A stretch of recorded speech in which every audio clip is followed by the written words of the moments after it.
morning, dear students. Today we are going to discuss about chain surveying. The main importance of chain surveying is to find the area of a given place. The given place will be in any shape. So we have to find the area.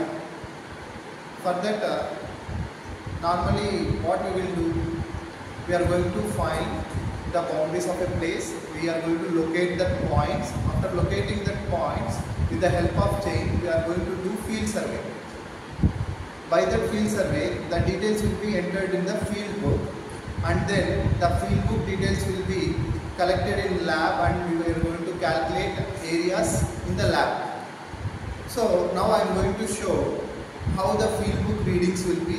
Through that field book readings, we are going to find out area of a given place. This is the main chain readings. So field book data ఇలా ఉంటుంది. Offsets right side offset అయితే ఇలా right side ఉంటుంది, left offset అయితే ఇలా left side రాసుకుంటుంది. First we have to understand this field book data very clearly, and then now we have to start the procedure to find out the area of the given problem. ఈ problem మనం చేసేటప్పుడు first మనం plan draw చేసుకుంటాము. ఈ field book data base మీద plan draw చేసుకొని ఆ plan base మీద మనం ఏరియాని ఫైండ్ అవుట్ చేస్తాం. ఇప్పుడు ఈ ఫీల్డ్ బుక్ డేటా మీరు అబ్జర్వ్ చేసినట్లయితే 0, 120 దగ్గర రైట్ సైడ్ ఆఫ్సెట్ 160 ఉంది. 160 ఇక్కడ యూనిట్స్ ఏం లేవంటే బై డిఫాల్ట్ ఇక్కడ అన్ని యూనిట్స్ మీటర్స్తో ఉంటాయి. ఆ విషయం మీకు గుర్తుపెట్టుకోవాలి. ఇప్పుడు మనం ఏం చేయాలి అంటే దీనికి ఒక సరిపోయి ఒక ప్లాన్ డ్రా చేయాలి. ఈ రకంగా ప్లాన్ డ్రా చేయాలి. Same chain agent main base line అంటాము. ఈ బేస్ లైన్ మనం ఫస్ట్ డ్రా చేసుకుంటాము. తర్వాత ఆఫ్సెట్ లెఫ్ట్ సైడ్ ఉంటే లెఫ్ట్ సైడ్ డైమెన్షన్ తీసుకుంటాము, రైట్ సైడ్ ఆఫ్సెట్ ఉంటే అదే డిస్టెన్స్ రైట్ సైడ్ తీసుకుంటాము. ఈ రకంగా మొత్తం ప్లాన్ డ్రా చేసుకోవాలి. ప్లాన్ డ్రా చేసుకున్న తర్వాత ఈ మెయిన్ కంట్రోల్ పాయింట్స్ ఏవైతే ఉంటాయో దానికి మనము స్టేషన్ నేమ్స్ ఇవ్వాలి. ABCDEF కానీ PQRS కానీ as your wish, it's not big deal. Okay, next మనం ఏం చేయాలంటే ఈ రకంగా ఒక టేబుల్ వేసుకోవాలి. ఈ టేబుల్ కాంటెంట్స్ ఎలా ఉన్నాయంటే సీరియల్ నెంబర్ ఉంటుంది, తర్వాత ఫిగర్, ఏ ఫిగర్ వస్తుంది అనేది ఉంటుంది. నెక్స్ట్ చైన్ ఏజ్ అంటే చైన్ మీద ఎంత డిస్టెన్స్లో ఉన్నామనేది మెన్షన్ చేయాలి. బేస్ ఎంత ఎన్ని మీటర్లు ఉంది అనేది మెన్షన్ చేయాలి. ఆఫ్సెట్స్ ఒక ఆఫ్సెట్ ఉంటే ఆ ఒకటి మెయింటైన్ చేస్తాము, 2 ఆఫ్సెట్స్ ఉంటే 2 ఇక్కడ మెన్షన్ చేయాలి. నెక్స్ట్ బి అంటే యావరేజ్ అది తీసుకోవాలి. Next area. ఓకే, సో ఇప్పుడు ఎగ్జాంపుల్కి ఒక రీడింగ్ చూద్దాం. సీరియల్ నెంబర్ ట్రయాంగిల్ షేప్ ఏంటి అనేది చూడాలి. ఈ triangle shape ABI 1 triangle. So triangle ABI కానీ చైన్ ఏజ్ ఎంత ఉంది ఇక్కడ ఫిగర్లో చూడాలి. 0 to 200 అది chain age. 0 to 200. Next base అంటే ఈ డిఫరెన్సే బేస్ అవుతుంది ఆ లెంత్. సో 0 to 200 లెంత్ ఎంత ఉంది 200. ఓకే, 200 రాసుకోవాలి. Next offset 1. దీనికి ట్రయాంగిల్ షేప్ మీరు అబ్జర్వ్ చేస్తే ఆఫ్సెట్ ఒక్కటే ఉంటుంది. ఇప్పుడు ఏ సైడ్ ఆఫ్సెట్ ఏం లేదు కాబట్టి 0 తీసుకుంటాము. ఈ ఐదర్ ఆఫ్సెట్ ఎంత డిస్టెన్స్ ఉంది 120. సో ఆ డిస్టెన్స్ ఇక్కడ మెన్షన్ చేయాలి. ఫస్ట్ ఆఫ్సెట్ 0 మెన్షన్ చేస్తాను, సెకండ్ ఆఫ్సెట్ 130 మెన్షన్ చేస్తాను.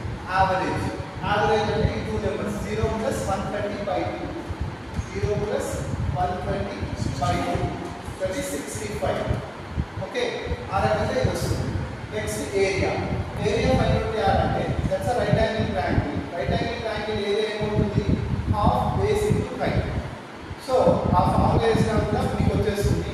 లేదంటే ఈ టేబుల్లో సింపుల్గా మనం ఏం చేస్తామంటే ఈ మీని ఈ బేస్ని ఇవి రెండు మల్టిప్లై చేసి కూడా మీకు ఏరియా వచ్చేస్తుంది.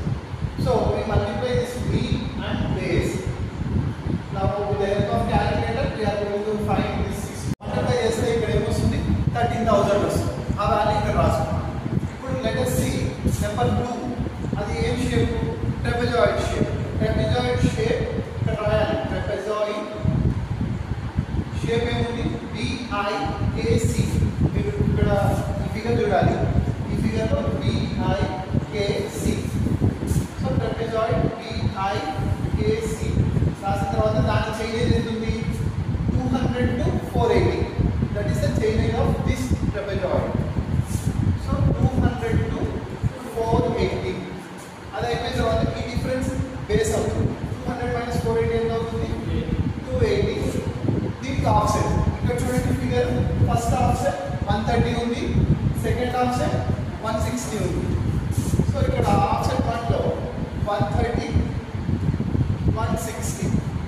సో మీన్ 130 ప్లస్ 160 బై 2 ఎంత వస్తుంది? 145.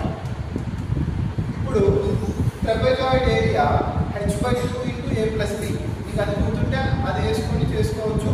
ఇన్ కేస్ మీకు అది ఇబ్బంది అయితే డైరెక్ట్గా మీన్ బేస్ మల్టిప్లై చేస్తే ఏరియా వచ్చేస్తుంది. అలా అయినా మీరు గుర్తుపెట్టుకోవచ్చు. సో ఇక్కడ మీన్ 145 బేస్ 280 మల్టిప్లై చేస్తే ఎంత వచ్చింది? ఎంత? 40,600. ఈ రకంగా మిగతా షేప్స్ అన్నీ కూడా మనం ఈ 3, 4, 5, 6, 7 ఇవన్నీ ఫినిష్ చేసి ఓకే అలాగే ప్రతి షేప్ ఏరియా ఇక్కడ వస్తుంది. ఆ టోటల్ ఏరియాని మల్టిప్లై చేస్తే వచ్చేదే మన రిక్వైర్డ్ ప్లేస్ ఏరియా. అది మన ఆన్సర్ అవుతుంది. ఈ రకంగా టేబుల్ వేసుకున్న తర్వాత ఇవన్నీ ఫిల్ చేసుకోవాలి. ప్రతి షేప్ని మొత్తం ఇక్కడ మనం ప్లాన్ చూసినట్టయితే ప్లాన్లో మనకి 7 షేప్స్ వచ్చినాయి. ఈ 7 మనం టేబుల్లో ఫిల్ చేసుకున్నాము. ప్రతి ఫిగర్కి ఏరియా కనుక్కున్నాం.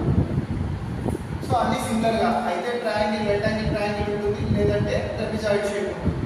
సో దానికి బేస్ ఆఫ్సెట్స్ మీన్ ఇది ఆల్రెడీ చూసాము. ఆ రకంగానే ఫిల్ చేసుకుంటాము. ఫిల్ చేసుకున్న తర్వాత ప్రతి ఏరియాని టోటల్ సమ్ చేస్తే మనకి ఎంత వచ్చింది? 1,99,850. అదే మన ఆన్సర్. దట్ ఇస్ ద మనం మెన్షన్ చేయాలి total area of the given place that is equal to 1,99,850 metre square అనేది ఇక్కడ మెన్షన్ చేయాలి. ఆన్సర్ని హైలైట్ చేయాలి. ఓకేనా?